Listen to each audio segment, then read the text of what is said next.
First, I want to apologize if I don't get to one of your questions. We only have about 45 minutes. And we also want to recognize that this is a big topic. All our topics are big topics and take more than one evening. So I hope that a lot of you can come back next week for the follow-up discussion that we're going to have. That being said, I'm going to start.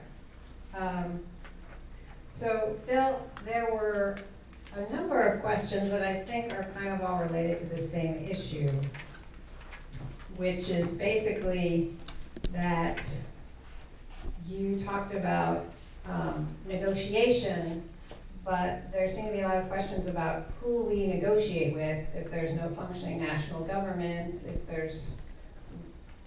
is there an organized group to conduct a negotiation, if Afghanistan is so fractured, with whom would it be possible to negotiate?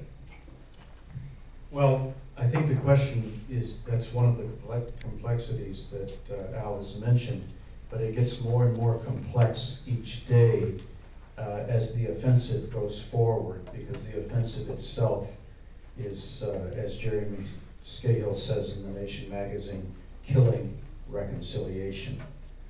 And what we're doing there is constantly putting pressure, military pressure, on the very people that we want to come to the table and negotiate.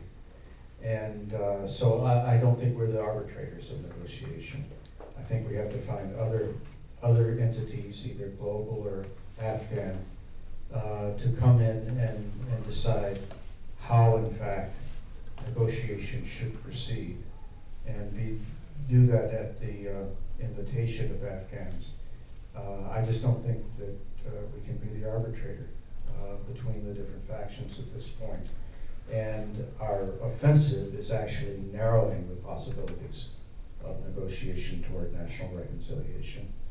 And so our first obligation is to stop that offensive and create an environment that will be more positive, so that a more neutral body can come in at the invitation of the Afghan people and negotiate between the various factions.